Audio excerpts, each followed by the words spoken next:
Shalom anak-anak muda, youth dan teen dimanapun berada. Senang sekali kita berlari bersama-sama untuk kita bersama-sama mengerti kehendak Tuhan dalam hidup setiap kita.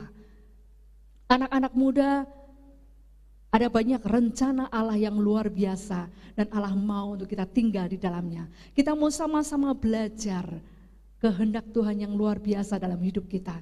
Kali ini kita akan belajar bersama-sama dan saya ambil judul I was nothing but now amazing. Luar biasa. Anak muda yang saat ini dimanapun engkau berada, mungkin saat ini engkau berpikiran bahwa oh aku ini nothing, ya, aku bukan siapa-siapa. Aku bukan orang yang bisa mengerjakan banyak hal. Aku bukan seperti dia yang bisa WL, suaranya bagus. Aku bukan seperti dia yang bisa main drum. Aku bukan seperti dia yang bisa studinya bagus. Aku bukan seperti dia yang mungkin dia ahli dalam hal-hal tertentu. Tetapi ya kali ini saya mau berkata-kata kepadamu bahwa setiap engkau adalah amazing. Setiap engkau adalah ciptaan yang luar biasa. Dan kita mau belajar bersama-sama apa kata firman Tuhan tentang perkara ini. Buka hatimu dan dengar firman Tuhan. Tangkap setiap apa firman Tuhan katakan bagi hidupmu. Dan kau akan dimerdekakan oleh firman Tuhan. Kita akan belajar bersama-sama dalam hidup setiap kita. Memang waktu dulu dosa membuat setiap manusia menjadi nothing. Kita mau lihat ya. Tetapi awalnya Allah tidak menciptakan seperti itu. Kita mau lihat di Kejadian 1 ayat 26. Saya akan bacakan. Berfirmanlah Allah, baiklah kita menjadikan manusia menurut gambar dan rupa kita, supaya mereka berkuasa atas ikan-ikan di laut dan burung-burung di udara, dan atas ternak, dan atas seluruh bumi, dan atas segala binatang melata yang merayap di bumi. Inilah awal penciptaan manusia. Allah menciptakan manusia, diciptakanlah dia serupa dan segambar dengan Allah. Wow, ini adalah suatu perkara yang luar biasa. Bagaimana Allah menciptakan manusia lain dari ciptaannya yang lain. Tumbuhan diciptakannya dengan dia hanya berfirman. Hewan-hewan diciptakannya dia hanya dengan firman. Bahkan langit bumi hanya dengan firman. Terang hanya dengan firman. Tetapi suatu yang khusus yang dia ciptakan bagi kita, manusia adalah serupa dan segambar dengan Allah. Dan kita diciptakan, kita menjadi milik Allah. Betapa spesialnya penciptaan manusia, betapa spesialnya Allah menciptakan setiap kita.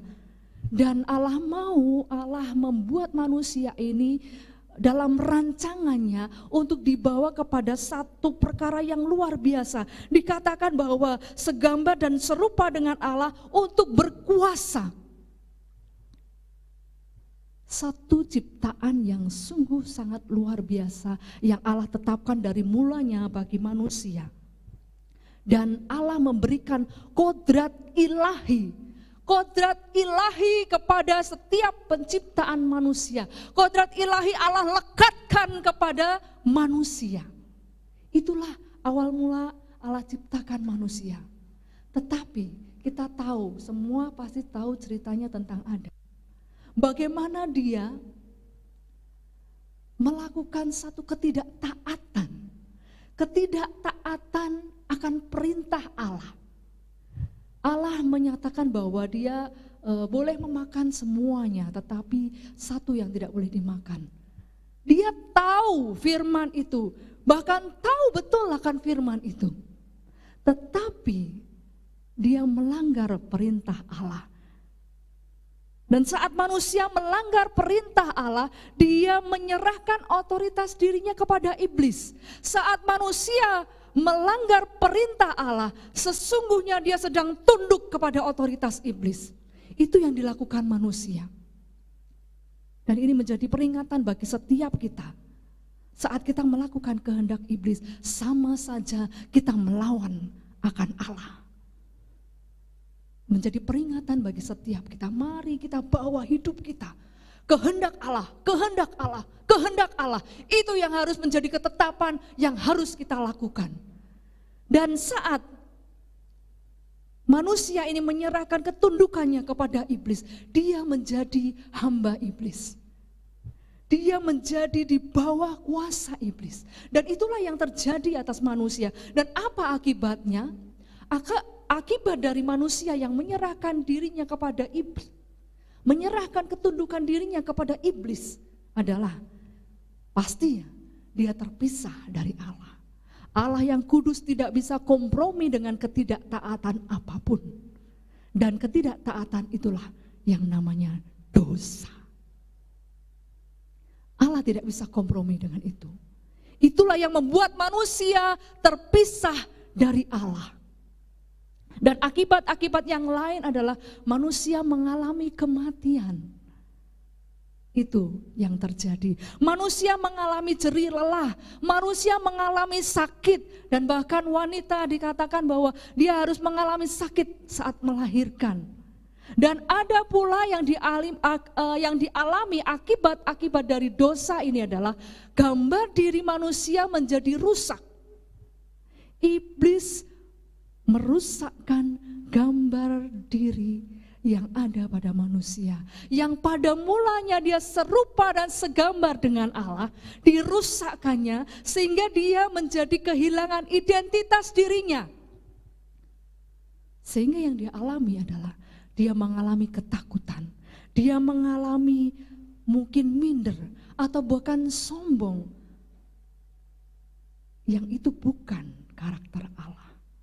Itulah yang dialami manusia, akibat-akibat dari manusia jatuh dalam ketidaktaatan, jatuh dalam dosa. Dan apa yang dialami manusia sangat ironis ya. Pada mulanya manusia bisa menikmati sukacita bersama-sama dengan Allah, hidup dekat dengan Allah, berkomunikasi dengan Allah sangat enak.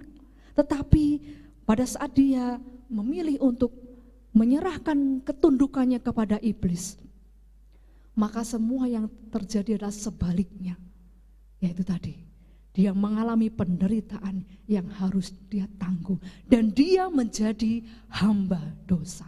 Dia menjadi di bawah kuasa dosa. Tetapi satu hal yang luar biasa, bahwa rencana Allah bagi setiap manusia tidak berhenti.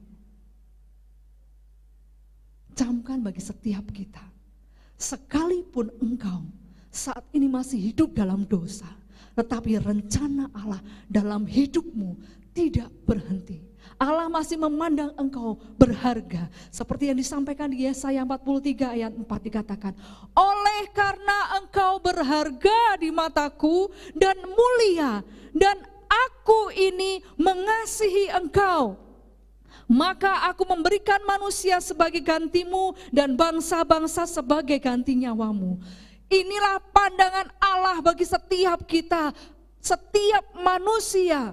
Sekalipun engkau berdosa, tetapi Allah melihat engkau berharga, engkau mulia, dan Allah mengasihi engkau. Allah mengasihi hidupmu, Allah mengasihi pribadimu, dan itu tidak bisa Allah pungkiri.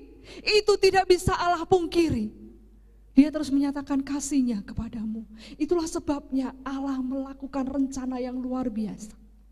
Melalui Yesus, melalui penebusan Yesus, dia berinisiatif untuk membawa kembali manusia kepada dirinya, membawa kembali manusia dekat dengan Allah, membawa manusia kembali bersama-sama dengan Allah, menjadi miliknya kembali.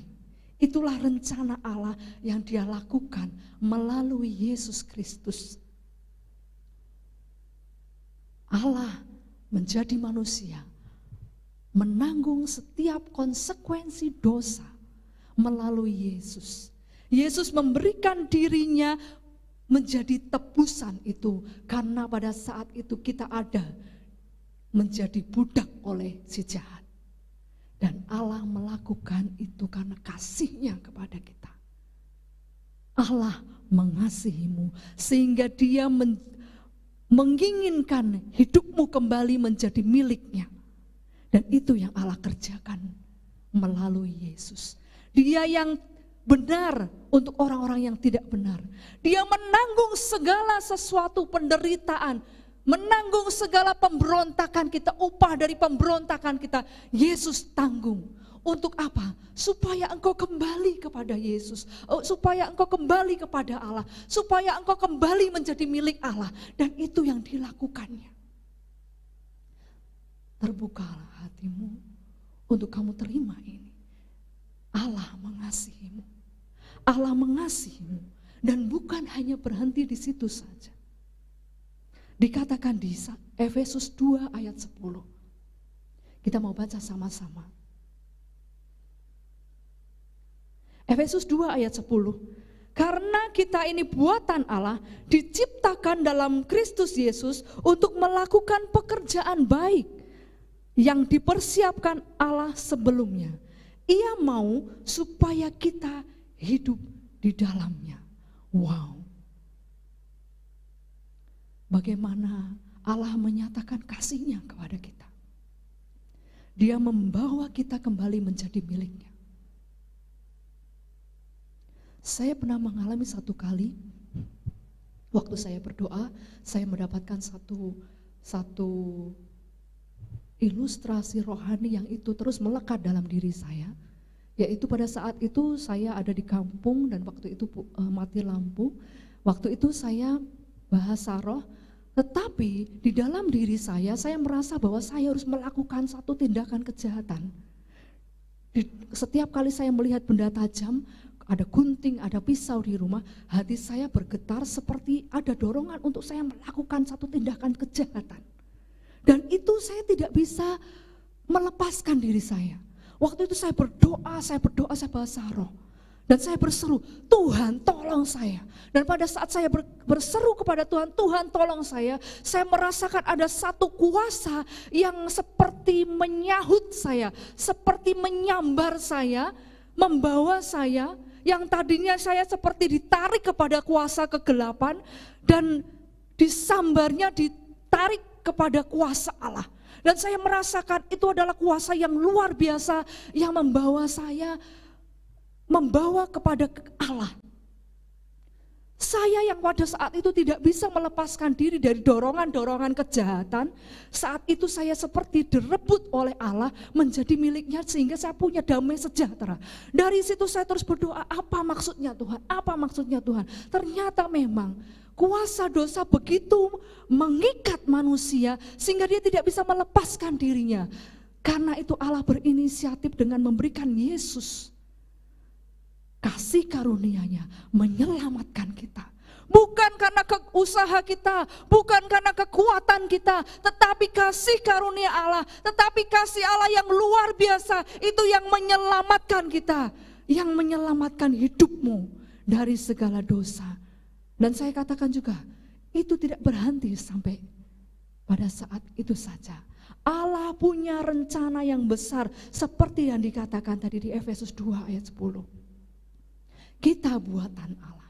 Buatan Allah ini menunjuk kepada satu ciptaan baru.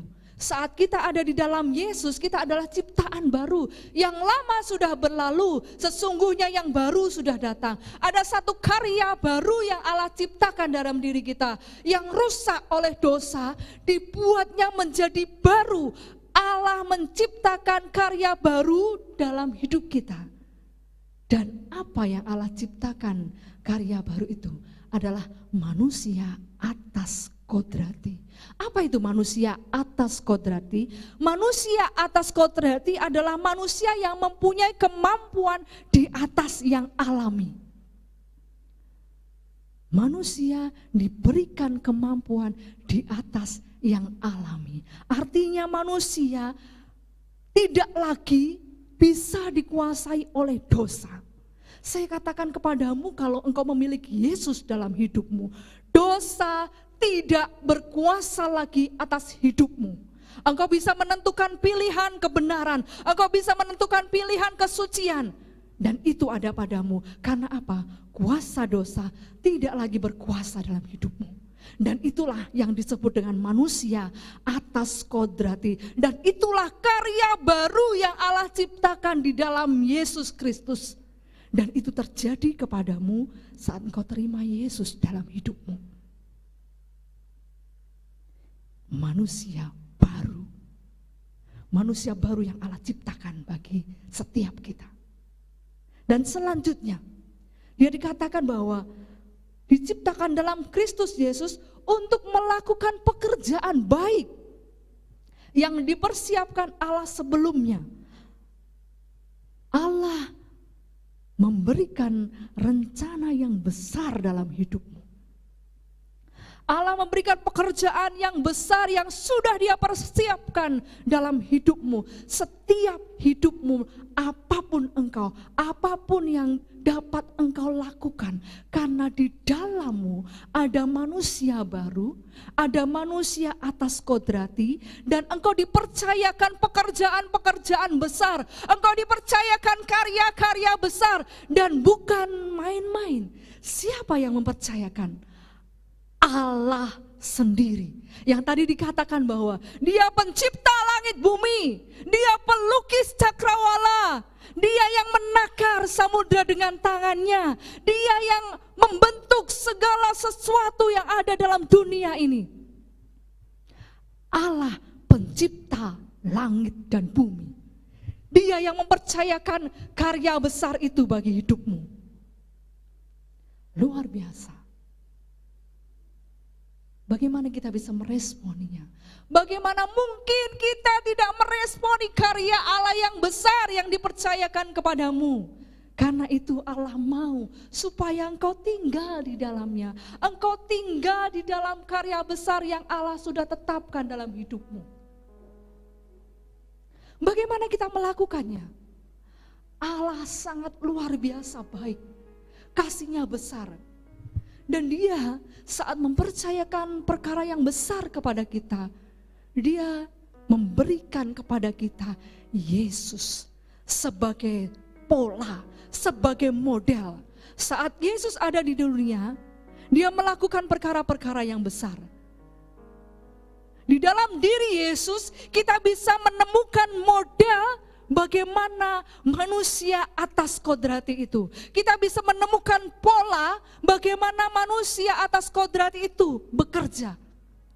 Melakukan perkara-perkara yang besar. Dan itu Yesus lakukan saat Dia menjadi manusia di bumi. Dia melakukan perkara-perkara yang besar. Dan saat Dia melakukan perkara-perkara yang besar, karakter ilahi itu ada padanya. Dia melakukan perkara yang besar, tetapi Dia memberikan kemuliaan itu bagi Bapaknya, bagi Allahnya. Yesus menjadi model bagi setiap kita saat Dia ada di tengah-tengah keluarga Dia. Dia menjadi satu pribadi yang menyenangkan hati orang-orang di sekitarnya. Yesus menjadi model saat Dia ada di lingkungan Dia. Bagaimana Dia terus melakukan kehendak Allah. Dia punya hati yang penuh dengan belas kasihan. Dia penuh belas kasihan kepada orang yang sakit. Dia penuh belas kasihan kepada orang yang susah. Dia penuh belas kasihan kepada orang yang lapar. Dan Dia melakukan kehendak Allah.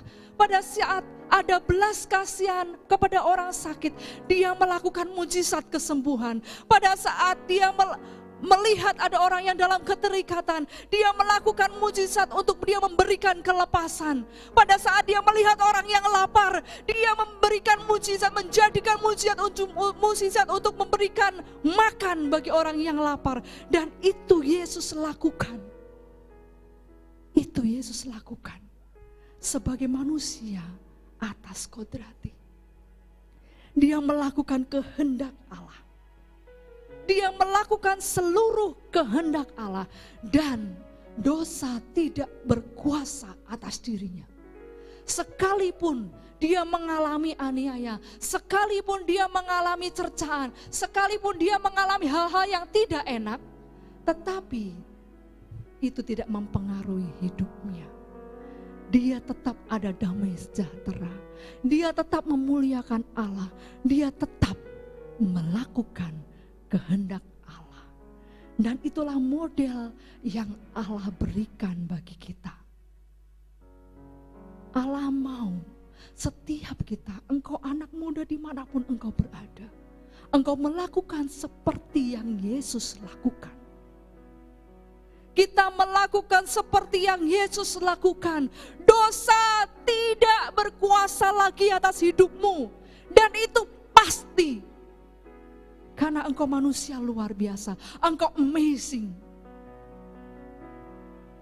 Engkau punya kuasa yang luar biasa. Yang itu ada pada dirimu. Dan engkau juga bisa melakukan perkara-perkara yang besar. Ada banyak di sekitarmu. Mungkin engkau menemui ada orang-orang di sekitarmu, teman-temanmu mengalami sakit. Mungkin bukan hanya sakit jasmani, tetapi juga jiwanya memerlukan pemulihan. Engkau diberikan kuasa untuk engkau menyembuhkan mereka di dalam nama Yesus. Dan engkau bisa melakukannya. Saat engkau melihat teman-temanmu mengalami keterikatan apapun, engkau punya kuasa untuk melepaskannya. Allah mau engkau mengerjakan itu. Allah mau engkau mengerjakan itu. Bukan berkutat kepada apa yang menjadi kesenangan pribadimu, tetapi mari kita melakukan kehendak Allah. Firman-Nya dikatakan bahwa Allah mau engkau ada di dalamnya, engkau tinggal di dalamnya. Kerjakan kehendak Allah. Anak-anak muda, mari kita melihat di sekitar kita. Banyak orang yang terhilang. Banyak orang yang belum mengalami Kristus. Dan mereka memerlukan Yesus. Mereka masih ada dalam ikatan dosa. Mereka tidak bisa melepaskan diri. Dan yang bisa melepaskan diri adalah Yesus. Dari mana mereka bisa tahu tentang Yesus? Saat engkau memberitakan kepada mereka. Saat teman-temanmu datang ke rumahmu, bawa mereka kepada Yesus. Supaya mereka mengalami Tuhan, mengalami damai sejahtera. Mengalami jiwanya disegarkan. Dia Allah bertanggung jawab dalam hidupmu. Engkau mungkin berkata, lalu bagaimana dengan studimu? Allah menyediakan masa depan yang gilang gemilang, masa depan yang penuh harapan di dalam rencananya. Dan itu pasti, itu pasti. Jadi jangan takut, kerjakan kehendak Allah. Kerjakan apa yang menjadi bagianmu dalam hidupmu. Tiap-tiap hari. Tiap-tiap hari, apapun yang engkau lakukan, selaraskan itu dengan kehendak Allah. Selaraskan itu dengan apa yang Allah mau. Maka engkau akan mengalami bagaimana manusia atas kodrati itu ada dalam dirimu. Engkau adalah orang-orang yang amazing. Engkau adalah orang-orang yang luar biasa. Engkau ditetapkan Allah untuk melakukan perkara yang besar. Dan Allah mau engkau tinggal di dalamnya. Sama-sama kita mau menggenapi apa yang menjadi rencana Allah. Mari, saya undang untuk setiap kita. Engkau yang di rumah, engkau yang dimanapun berada, engkau yang melihat tayangan ini. Datang kepada Tuhan. Kita mau datang kepada Dia. Dan kita bawa hidup kita kepada Dia. Ya Yesus Tuhan.